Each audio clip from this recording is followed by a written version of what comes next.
Hi, my name is John Hatcher, and I'm a freshman at Harvard College. So, this past summer, in conjunction with the Harvard Spark Public Service Program, and under the supervision of my former high school teacher, Miss Jen Pasyk of Marian Catholic High School in Chicago Heights, Illinois, I launched and created a workshop called Avenues to Activism, Using Your Voice for Social Change, where each of the participants familiarized themselves with the elements and approaches to stepping into the action of activism.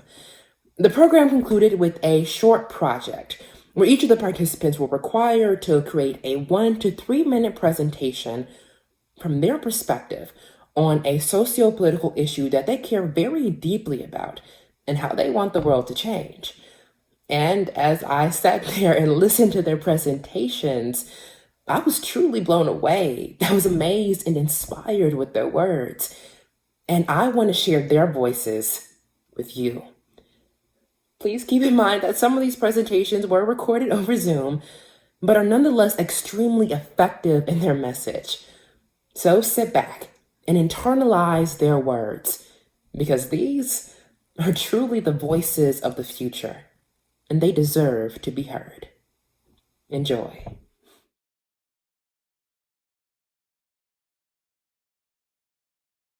Discover. So this is my short story, and I called it Somewhere Over the Rainbow.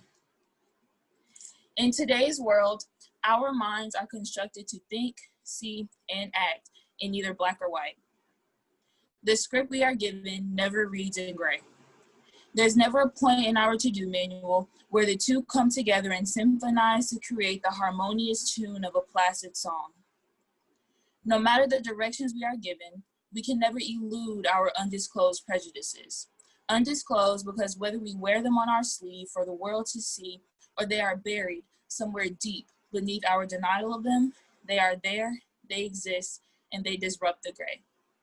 They sever the gray with such force that its components are torn apart at the seams, and we are left with nothing more than black and white, black or white, black versus white. Once again, here we are, right back where we started. Once again, here we are, avoiding the gray. I myself am not excluded from this dilemma.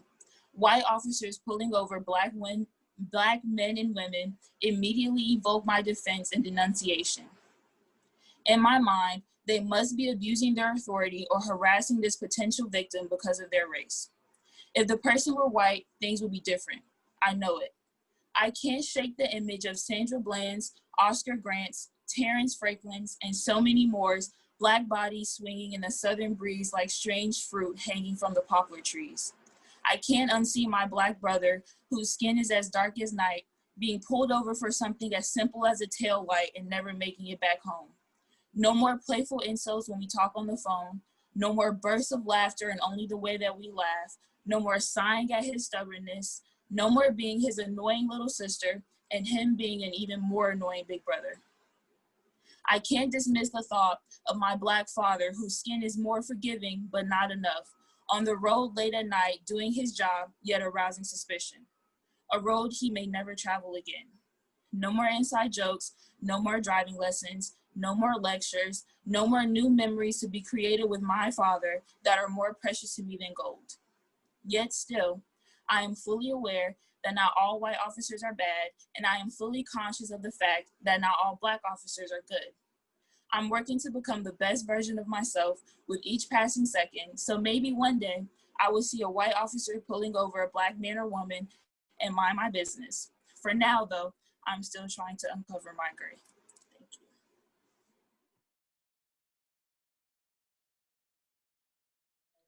So there are two houses, identical interiors. The only concrete difference is the coated paint of the exteriors.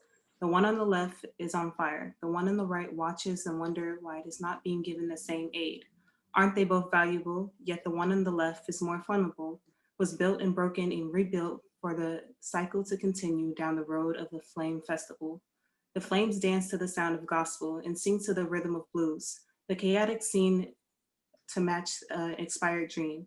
Equality was long overdue, but the only proof of identity to qualify is your endangerment caught on camera. Your words only seem to matter when they're when you plead guilty and not for your life.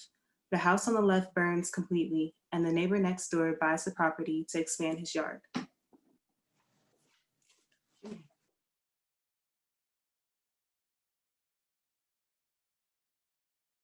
According to the CDC, about 700 women die each year as a result of pregnancy or delivery complications, and the vast majority of them are Black and Indigenous women. There are multiple ways our healthcare system is failing them. Perhaps the most obvious is the cost of medical care. U.S. citizens spend more on healthcare than citizens in any other developed country in the world. More than 1/3 of women report skipping necessary medical care due to high costs, and the price skyrockets if you don't have health insurance. In my home state of Illinois, a vaginal birth costs approximately $8,000, and a cesarean section is around $12,000 if you have insurance. If you don't have insurance, the costs rise to $15,000 and $20,000 respectively, according to Business Insider. Unfortunately, nearly 14% of Black women are uninsured, compared to 8% of white women. And for American Indian and Alaska Native women, the uninsured rate is even higher at 21%. Not only does our current healthcare system discourage patients from seeking care with their high prices, it is also remarkably inconsistent. In the U.S., each state oversees its own medical regulations and healthcare practices, which is different from most countries who have their healthcare system regulated by the national government. In the U.S., there are no protocols for how quickly a pregnant woman should receive care if she's experiencing concerning symptoms. This is unlike, say, a middle-aged man walking in complaining of chest pain.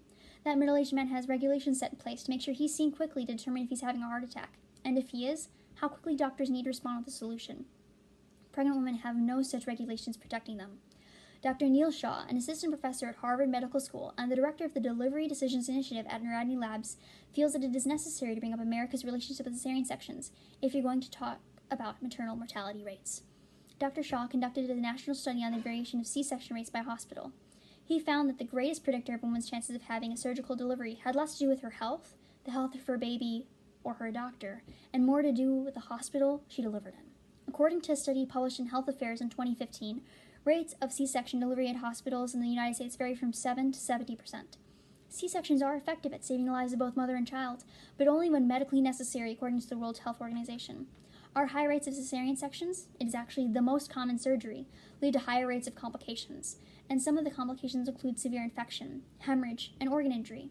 Overall, we're seeing around 20,000 avoidable surgical complications from unnecessary C-sections. In order to address these concerns and lower the maternal mortality rates for all women, but especially Black and Indigenous women, we must make healthcare affordable and therefore accessible. We must put in regulations that standardize the level of care women receive regardless of what state she lives in or the hospital she checks into. And we should also try to lower unnecessary cesarean sections that can lead to troubling complications by increasing funding and resources to labor floors in hospitals. Thank you.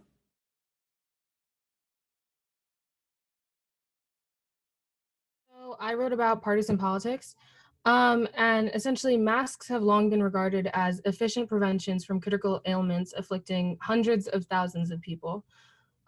These pervasive illnesses continue to be effectively combated by these innovations today. However, many individuals have maintained their condemnations of this method. Often, these grievances arise from the discomfort of the people, a reason argued especially during the 1918 influenza pandemic. As mentioned prior, mask advocates and dissenters alike have voiced their opinions and opposed each other for decades. However, for the first time in history, Americans have politically weaponized masks to polarize particular subdivisions within these political parties. Globally, we see a rise in radical ideologies, whether on conservative or liberal ends of the spectrum. These pointed opinions have been thought-provoking and eye-opening, yet they've also increased the width between political parties with contesting beliefs. This radicalization is especially prominent in America, the ever-growing divide between Republicans and Democrats becoming as intrinsic as breathing. The dissension between the two groups has led to propaganda and agitprop aimed at denigrating their adversaries. In turn, they're politicizing a plethora of issues purely to divide the American people further. Now we, the people of the United States, in order to form a perfect union, are faced with a decision. Wear the masks or walk without them. This decision shouldn't be a point of contention. For the betterment of ourselves and our people, we should choose to wear a mask and practice social distancing measures.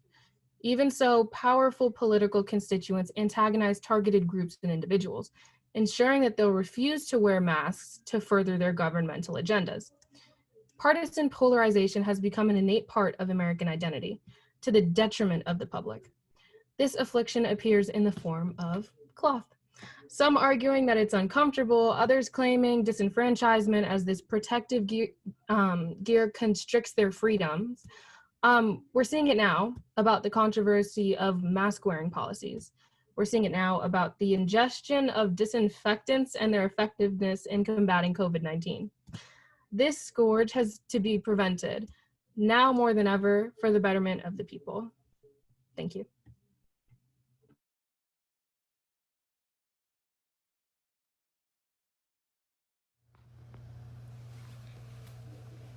White walls, many desks, and many students. High school is a place of growth. Bright sun, many new faces, and many trees. Parks is a place of nature. Dirty looks, many stares, and many whispers. Mistreatment, hostility, and tension. America is a place of unjust treatment. We see things as we see it, and we believe things to be as it is from our experience. We fight for our rights, and we're seen as rebels of the law. You fight for less money out of your big checks, and well, you get less money out of your big checks. Your inconvenience is our rights being exercised. When is this going to end? Do you have to see someone famous go through something drastic because of the color of their skin to notice? Or does the money in your pockets need to be a little lighter for you to be concerned about politics? Educate yourself, check your privilege, check your pulse. We all bleed the same, but we're treated differently. But hey, it's the American dream, right?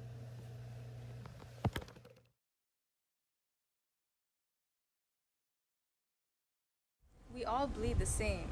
We're treated differently. But hey, this is the American dream, right? We take your jobs, you say. We don't speak English, you say. Go back to your country, you scream. Man, what is this American dream? You'll call ICE, you'll yell terrorist, and all we do is simply try to exist. Take that thing off your head, the religious cloth you adorn. It doesn't belong here, they say. You think of your people and all you can do is mourn. You cry for the ones who, like you, thought this was a country of liberty. All this country is a country of negativity. You see how they treat their own, telling black girls how to not wear their hair because it's too grown, telling Native Americans their ancestors were savages, but it was their ancestors who barged in causing these damages. Telling a Hispanic to go back to Mexico, like, okay, Karen, not every Hispanic is Mexican, you know? We all bleed the same. We're treated differently, but hey, this is the American dream.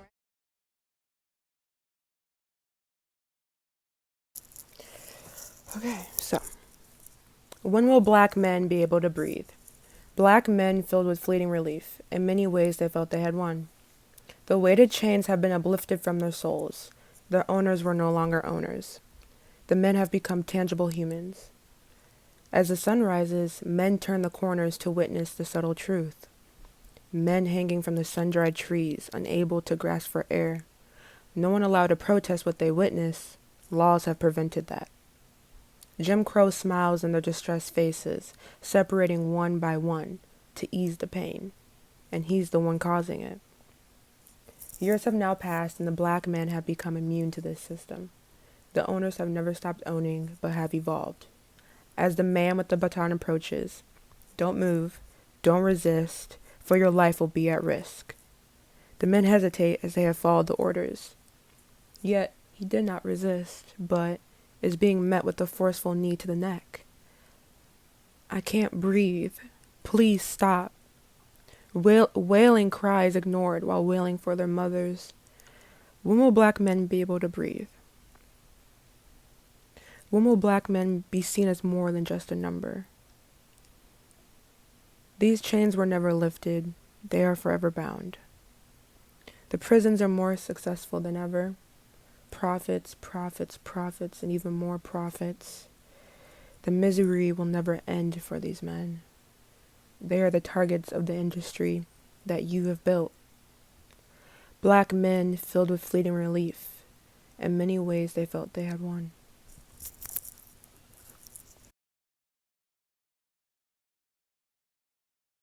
So I'm presenting about medical racism and the effects that it has on Black and Brown individuals.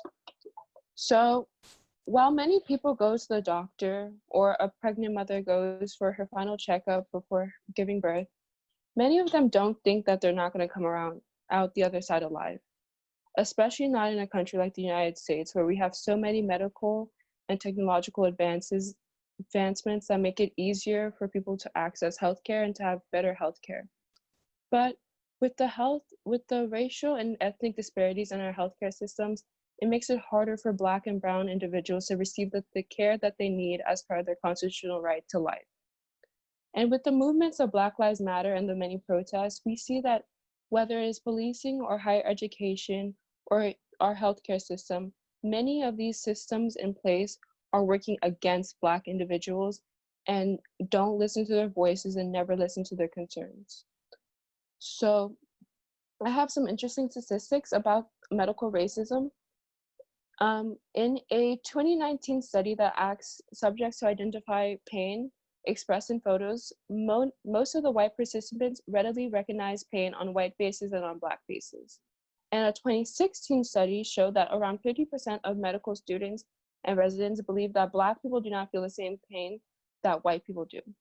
And a 1999 study, so a study that was done 21 years ago, created a Black correction factor, which means for the creatinine levels in Black people's kidneys, which has higher implications, since this means that Black people are less likely to get the kidney transplant that they need.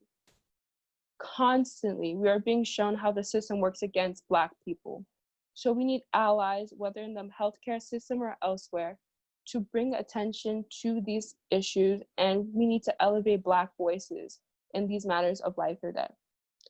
And if you or someone you know are not being taken seriously by the medical staff where you are, ask them to document on your chart why they're refusing you treatment or medication so they could be held to the same standards if something does end up happening to you.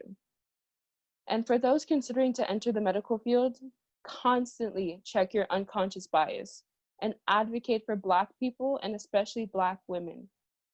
Advocate for us and protect us. Thank you.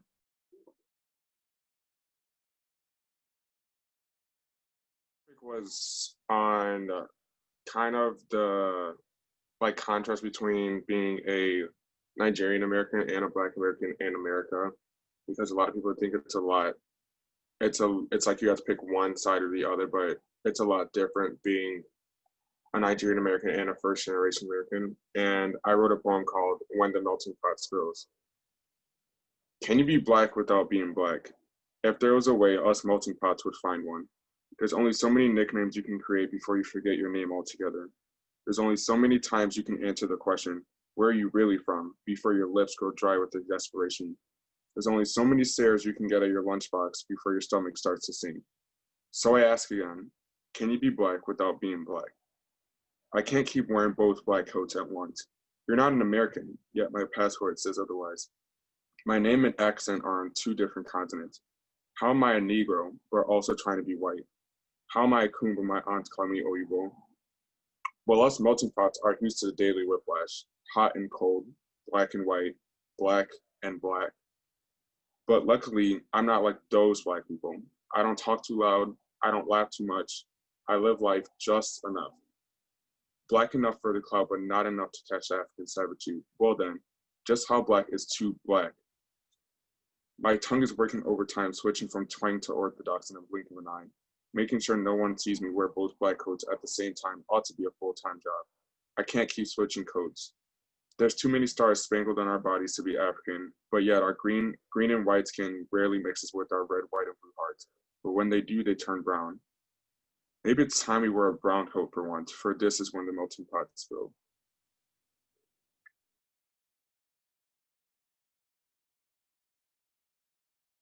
Hello, my name is Shaylin Palmer, and I'll be performing the poem, and it's called Right.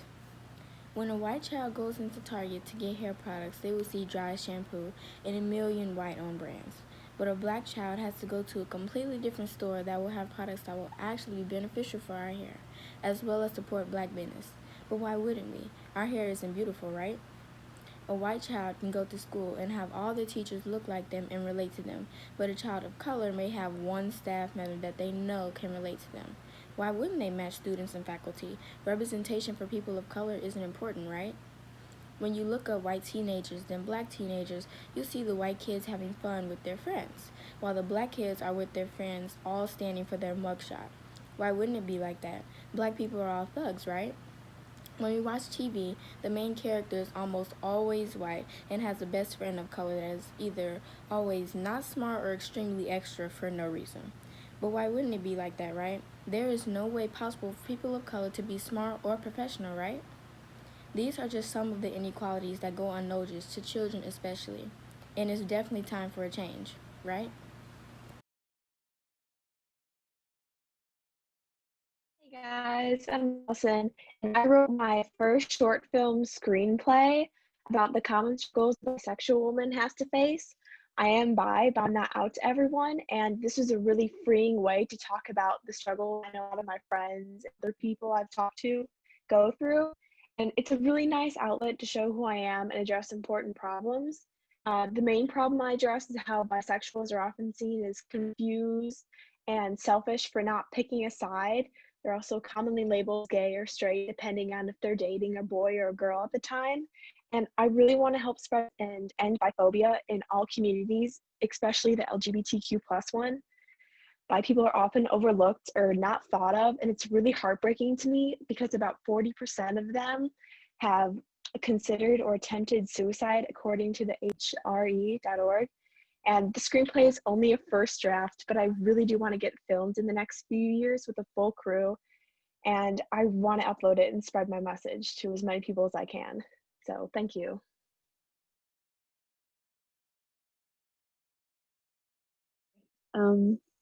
So I initially painted a canvas, but it didn't work out.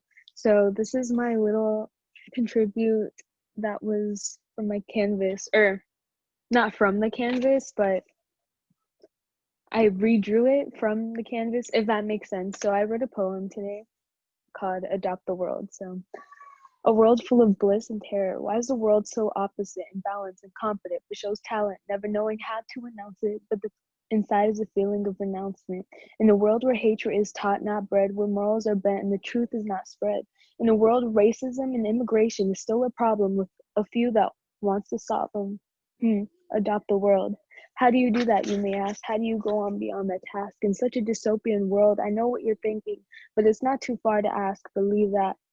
To value more than just the lives engraved in your eyes, to go beyond the education you've received, to perceive the meaning of death, to acknowledge your own wrongs, redirect, recollect.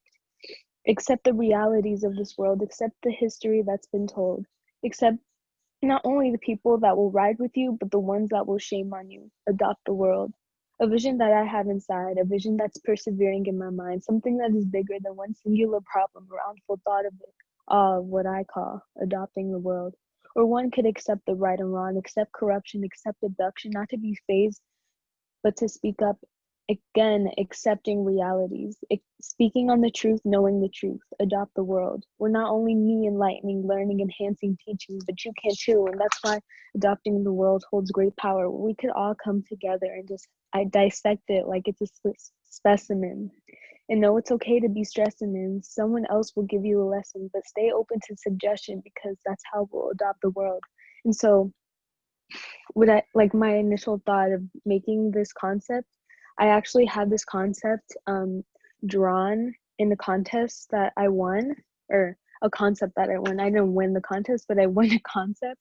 And it was originally a thought around immigration, but I thought it was way more than that, like adopting the world. Just there's so many things that are going on right now, and like a lot of people are trying to advocate, but they can't really put their mind around it all. And it's hard to accept the things that are happening in the world. But I think it's important to just accept like all the bad things that are going on, because there's no way you can advocate if you can't accept that something bad is happening in the world. And I hope that makes sense. I don't want to like drag this on, but that's like the big picture of this poem. So thank you so much.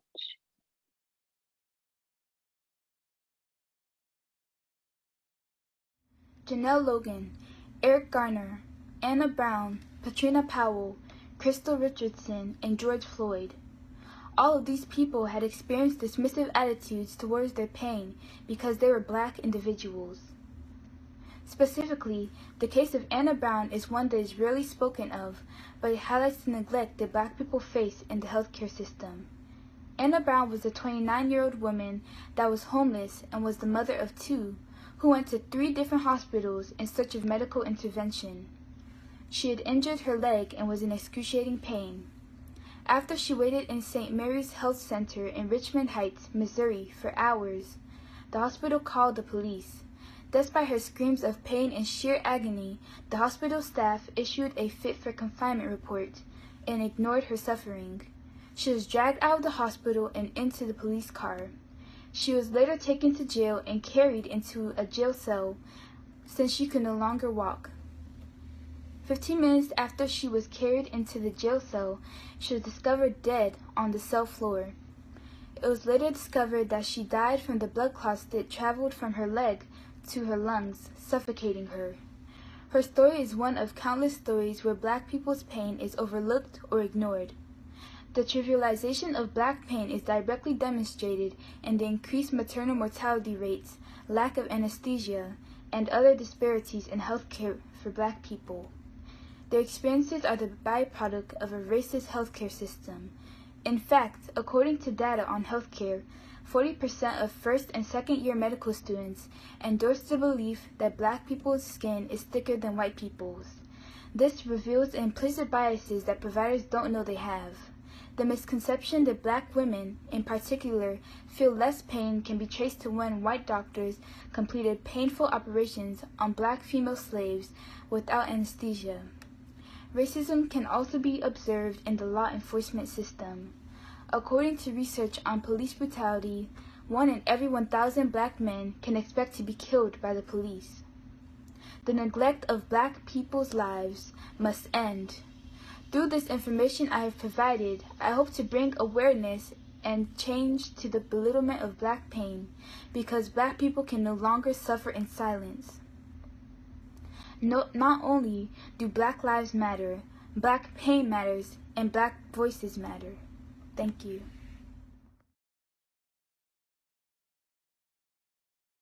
So I wrote I don't know if it's like really a poem.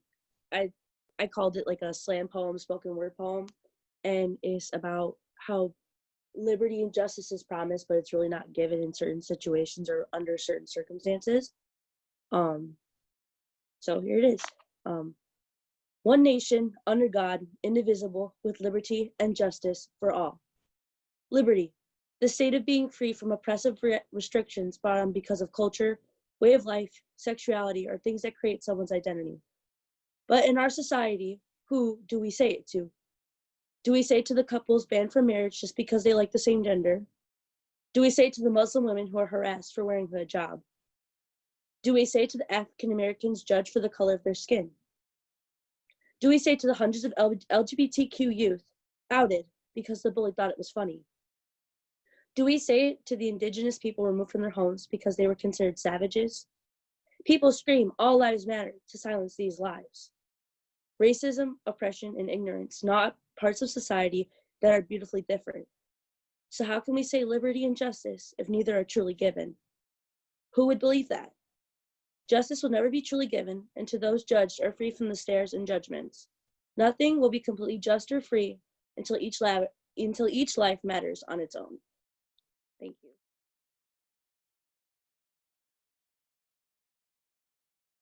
So I was going to do like a painting, but I didn't know if I would have enough time, so I just settled for a sketch. So my topic is revolving Black minds. So in the bottom it says Black Minds Matter. And so basically I was focusing on mental health and self-care and how it's not really prioritized in certain communities, specifically the Black community. And with today's climate and the climate that has been occurring for several years and decades, many Black people, specifically those that live in Western countries, don't really take the time out to take care of themselves and reflect on what might be causing or inflicting trauma or pain on them. So surrounding the woman in the picture. There's a bunch of words which you can't really make out very clearly, but there are a bunch of organizations and clubs, essentially podcasts, whatever, that prioritize the mental health of Black people and also people of color. So one of them is Noir, which is like a meditation group.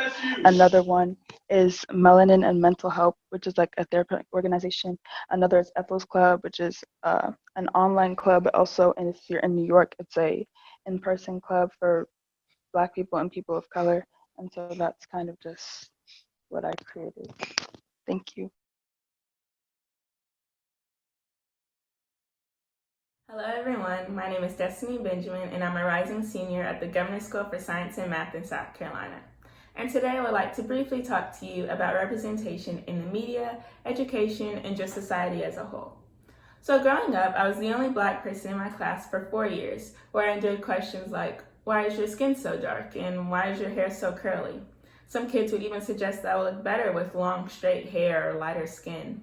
In class, my teachers never taught about my history, and watching TV, I never saw people with my skin color or hair texture in cartoons. And so I started to think that I was inferior because I lacked these particular features and because apparently nobody of my complexion did anything significant in history. Because of this, it took me years to become proud of my culture and confident in my skin, and I don't want any other child to go through that. Often, the experiences that people have as kids have a major role in forming their perception of themselves when they are older. So it's imperative that kids see people that look like them in the media. It's imperative that we're not only taught about white history in school. And it's imperative that we set up environments where kids are comfortable regardless of their race, sexuality, physical ability, etc. So in order to increase awareness about issues such as this, I decided to create a blog titled What's Our Destiny that highlights both the challenges and successes, specifically of the Black community, in both the past and present as we look towards a brighter future. I wanted to create an outlet where I could share the stories that I wasn't taught in school, while also spreading awareness about current events in the nation that affect African Americans. You can access the blog at www.whatsourdestiny.com and also follow me on both Facebook and Instagram at What's Our Destiny. Thank you for your time. Hello, my name is Kyle Williams. I'm from Chicago, Illinois, and today I'm going to be discussing police reform. Police brutality has been affecting Black and brown communities for years. In fact, according to the Washington Post, almost 1,000 people have been shot and killed by a police officer in just this past year alone. Because of this, there have been large movements of nationwide protests calling for police reform. One phrase that's been getting a lot of media attention is defund the police. What does this phrase mean, and how can America benefit from it as a whole?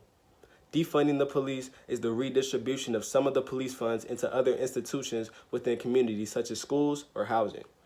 Investing a lot of money into policing does not create a better or more stable community. This ideology of reform tries to make the community itself a better place by giving citizens some of the resources and funding they need to succeed. This is what the Defund the Police movement is calling for, giving systematically oppressed Black and brown communities the resource that they need, with the goal being making the community itself a better place, so they can get to a point where they don't even need a high police presence. We want to use some of the large police budget and give it back to underprivileged communities where they can use the money for things such as mental health and restorative justice programs. We cannot be submissive. We cannot be silent. We have to speak up and keep these conversations going if we truly want to see change. Thank you for listening and stay safe.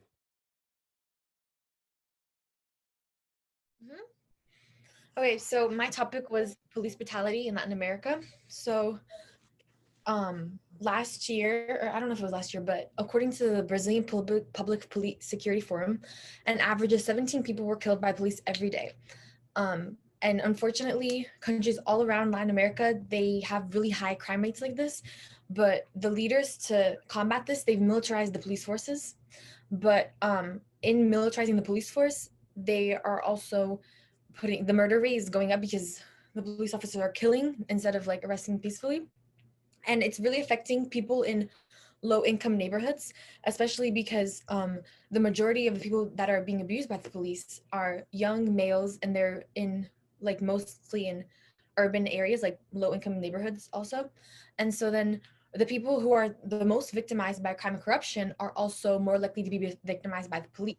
And then Another big issue in the Latin American community is colorism, which is the discrimination based on color. And like the people who have darker skin tones, for example, like if you watch like a novela on like a TV show, then you'll notice that like the rich people are like with paler skin tones, and then the maids or like the workers are darker. And then this also relates because people in low income neighborhoods are also like darker usually. Can you scroll down? Yes, I can. Sorry. Okay. So that first picture is from a Black Lives Matter protest in Brazil, because they were inspired by all the protests in America.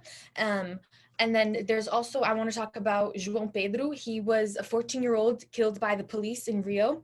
There's a petition, and he was shot in the back by the police officers. He hasn't gotten justice yet. There's a petition. It's in my bio on Instagram. I'll comment it if you guys want to sign. But basically, like, they were inspired, and then obviously like people are being killed, and it's usually Black people, because, well, they're in the poor neighborhoods. And so like it's important to start talking about these issues, because by talking about it, like there's really nothing that we can do, because it's the leaders who are militarizing the police forces. But if we start talking about it, then hopefully we can do more.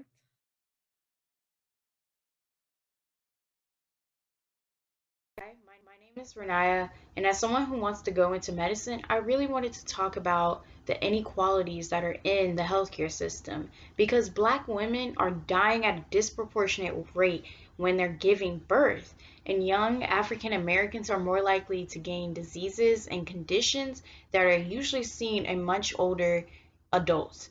And this is extremely alarming because it shows like disparities between races of people, and this should not happen in healthcare, because there's no evidence claiming that different races of people have different pain tolerances or have certain issues that are attributed to their race.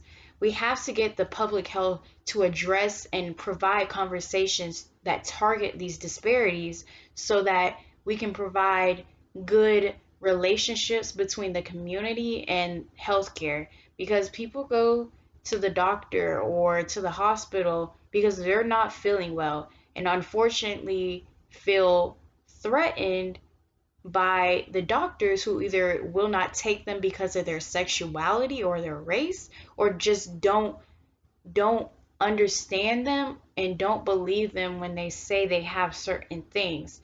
We have to get these biases out there, and we have to provide education and resources to our doctors so that they provide empathy and the best care that they can to their patients. We also have to build a trust with our community, so that minorities and other people in different communities will go to the doctor when they're not feeling good and believe that they can get the best care that they possibly can. We have to start building connections and relationships between these two areas, so that we can start mending the hurt and the discrimination that is unfortunately seen in the healthcare system. Thank you. It's a Friday afternoon, and your Mexican friend Alex waits with you for his ride. As soon as his ride arrives, he runs to the car and doesn't hesitate to jump into full-on dialogue in his native tongue with his parents.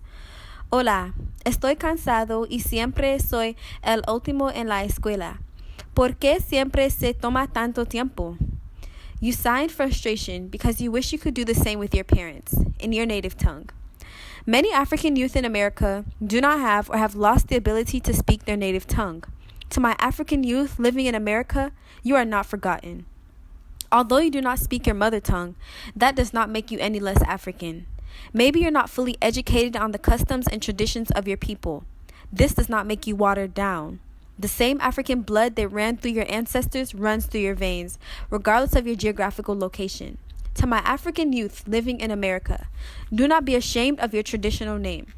You all know me as Hannah, but I'm also Oluwayemisi, meaning God honors me, and Iyanu, meaning wonder of God. Know that your traditional name holds meaning. If an individual is not able to pronounce your name, simply teach them. Never run away from the moment. Ileo batojo, ewa lo busi. This literally translates to the king's palace that got burnt, added beauty to it. This Yoruba proverb means that every cloud has a silver lining. Although we are growing up in America and disconnected from our culture, we are still African. Do not forget your roots and where you came from. Your culture is rich, so do not be afraid to express it. It's time to reclaim our identities. Thank you.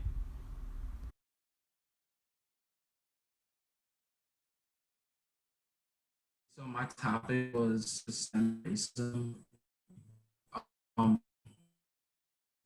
like it's not long, so definitely kind of just like prelude some of the main parts of it. But one of the most interesting findings I found was like discrimination, like, in like the legal system, because it's like there's like crack cocaine, for example, versus powder cocaine. Crack is more found in like impoverished and like predominantly black neighborhoods. It's like the sentencing is a lot more harsh than like powder cocaine, which can kind of be found in like any, I mean, like just more in like more upper class neighborhoods and not as much impoverished neighborhoods. And like the sentencing is a lot harsher on crack cocaine. Okay, so that's like one of the main things that is going to be in here. But yeah, I'll just start. Okay, so I read a book this summer of my freshman year of high school, Our America, Life and Death on the South Side of Chicago, where I learned of the tragedies that ravage predominantly Black and low-income neighborhoods. I was appalled as I learned about a lifestyle plagued with guns, drugs, gangs, robberies, poverty, and prostitution. Racial injustice isn't only apparent on the South Side of Chicago, but manifests itself throughout society. Events such as the killings of Ahmaud Arbery, George Floyd, and Breonna Taylor demonstrate the inequality that still pervades America.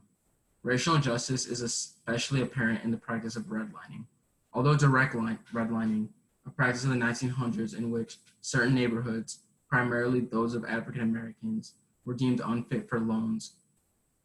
Although direct redlining has been outlawed since 1968 under the Fair Housing Act, the basic concept is still prevalent in our generation. And then this is my biggest finding.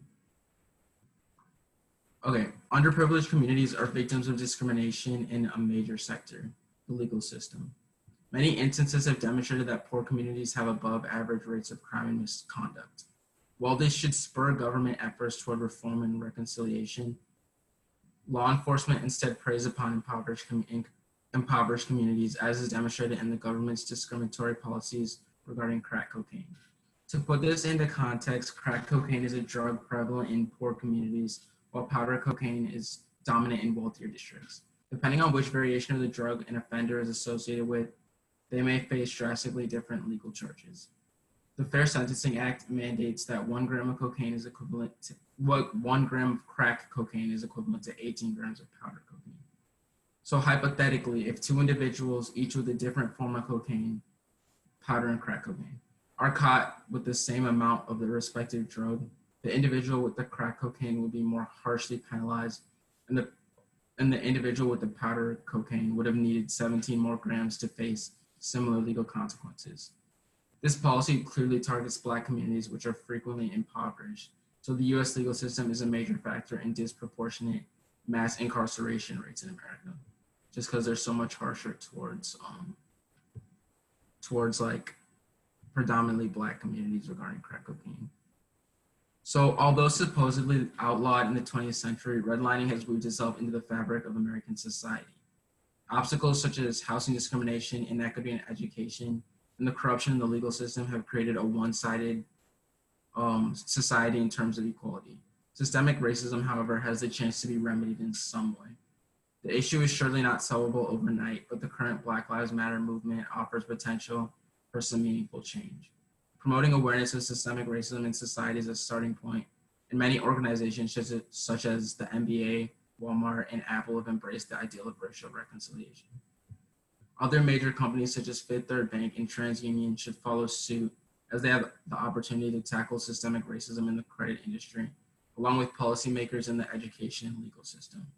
The U.S. desperately needs equality embracing developments like this to emerge, allowing our society to begin the long overdue process of remedying systemic racism.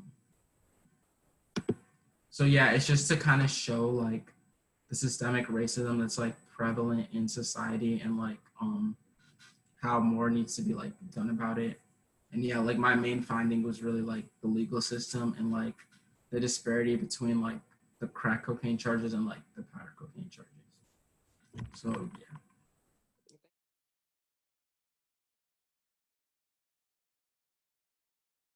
Through news outlets and social media, I have recently become aware of the crisis going on throughout Mexico. The number of girls and women that have been killed just this year is very alarming and outrageous. Out of the thousands of cases, 2 stuck out to me. In February of this year, a 7-year-old girl, Fatima, was abducted and murdered. Not long after, a 25-year-old, Ingrid Escamilla, was also assaulted and murdered. In both cases, there have been little to no investigation to find the perpetrators. This lack of action is not unusual. There has been the same oversight of cases involving women for years. Here's what you should know about the femicide crisis in Mexico. Femicide is the killing of a woman or girl on account of her gender. There's been a 145% increase in femicides since 2015. Just in the first 4 months of 2020, 987 women and girls were murdered according to government data. In response to this and the lack of government action, tens of thousands of women took part in a nationwide walkout called A Day Without Us, where they disappeared from their schools and jobs for 24 hours. On March 8th, for International Women's Day, women across the country held a mass protest. Although administrations in Mexico haven't addressed gender-based violence, millions of women are demanding they create policies addressing the issue to provide security and safety for their citizens. These women continue to demand actions and answers, and so do I. Yes, so this was written by Quincy Simmons, and that is just an amazing piece, and I am happy to extend her voice.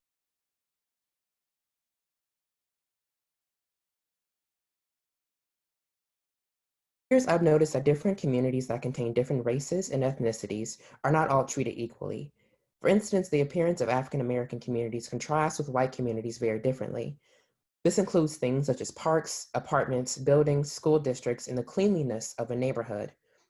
The distinction of appearance in these communities are so drastic that people commonly feel more comfortable littering in poor neighborhoods than in wealthier neighborhoods. Statistics show that Blacks have the highest poverty rate in the state of Illinois, while whites make up the least poverty rate. I would like for these unfortunate circumstances to be changed. In order for that to happen, there needs to be an equal distribution of funding and construction throughout all communities. For example, this means that modern buildings, parks, and things of that nature needed to be located all around the state, regardless of the appearance of the communities. In addition to this, the commonly used divvy bike should also be distributed around the state instead of just town. All in all, this mission can be achieved with the help of petition signatures, social media advertisements, and local broadcasting. This was Jamari Pitchford's caption on his illustration of integrated communities that basically have the same access to resources.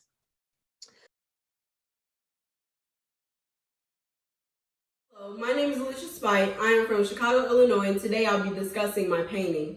When I think of education, I think about going to school to learn vital skills that will be beneficial to my years as an adult and also being able to learn more about my culture and its history. I do not go to school for a teacher to school me. When I feel like I'm receiving schooling, I'm not interested at the work at hand because it doesn't pertain to my future. It's like a constant rush to go to school just to receive an A so that I'm able to go into college. Am I going to school to better my future as an educated Black young lady? Or am I going to school to learn what the white man limits me to learn to further their whitewashed teachings? I watched a YouTube video where it compared a classroom from 100 years ago to a classroom in this decade, and there was not significant change. In my painting, there is a classroom, which we should all be familiar with. You also see materials such as a Europe 101 book, a crumbled piece of paper, a broken pencil, and a roach because there are pests in some of the schools. You also notice that not all the students receive materials, and that shows how schools in low-income areas, which are mostly Black or brown areas, are not given necessary resources which are greatly needed. And oftentimes, those resources are not to its full potential. shown the broken pencil. On the board, it poses that question, education or schooling, and I'll leave this for you to answer it. There's also a date on the board, and it says February 15, 2021, which is a Black History Month, a very short month, if that, and the children are still learning European history, even in the future. On the back, you see cracks in the wall. I added that because my mom, who was a principal at a Chicago public school in an area with low income in a neighborhood where students receive limited resources for school, said that she was not able to receive funding to fix the cracks on the classroom's walls. Those cracks also symbolize the school system crumbling.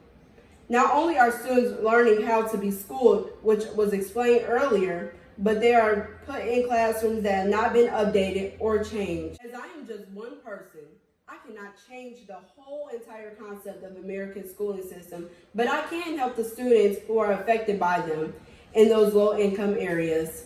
I recently became a CEO of my own nonprofit organization called Just Minding Our Business Incorporated, where I will be giving sanitary products to girls who are in need. I've not been able to give donations to them because I do want to finalize things on my end, so stay on the lookout. Thank you and have a good day. Hello, my name is Trinity Foster. I am 14 years of age and a member of the Smarties 4-H Club of CrossFit. My talk is entitled, Respect for Diversity. The purpose of my talk is to share that people have different beliefs, values, personalities, and perspectives. We come from a wide variety of cultural backgrounds. It is our responsibility as citizens to recognize, understand, and appreciate these differences, to work together and understand how these differences may impact an individual's experience in our country. The objectives of my talk are to express that strong, thriving communities benefit from the talents of diverse people. Diversity is seen as a value added in our varying communities. Diversity has several points to ponder: acknowledging injustice, exploring and challenging stereotypes, and agreeing to disagree. Acknowledging injustice. It's important for us as citizens to be honest about existing issues in our country and our world. Acknowledging groups that have experienced discrimination in the past allows us a clear path for reconciliation. Both of these steps will improve communication in our society. Challenging stereotypes. Merriam-Webster best describes a stereotype as a widely held, oversimplified belief of a particular person or thing. A stereotype is just that, an oversimplified generalization, most often negative about members of a specific group. We learn stereotypes from our families, schools, faith communities, peer groups, and the media. We likely hold misinformation about people even if their demographics aren't in high numbers around us. There are many examples of how stereotypes lead to impressions of inferiority. For example, the common belief that girls aren't as strong as boys. We tend to make up information based on stereotypes that we've learned, even if we don't know someone who pertains to that stereotype. Agreeing to disagree. Multiple perspectives, or the understanding that there are several points to an opinion, is an important part of diversity. Another important part of diversity is working together, showing respect, and being willing to listen to others, even if we don't always agree with their opinion. Bringing together different beliefs allows us to move towards resolutions. In summary, if we know ourselves, our own social communications, values, and reasons behind our beliefs, we should be more open to listening to the counter-arguments towards them. Remember, in learning to respect diversity, we must acknowledge injustice, explore and challenge stereotypes, and agree to disagree. And that's it. I really hope you enjoyed listening to their amazing voices because I know I sure did. I really hope that you are encouraged to share this video and share their messages with your friends and your family because, like I said before, their voices need to be heard. So thank you so much for watching, and please remember to share. Also, stay tuned for more updates because even after the summer of 2020, Avenues to Activism isn't over just yet. Thank you.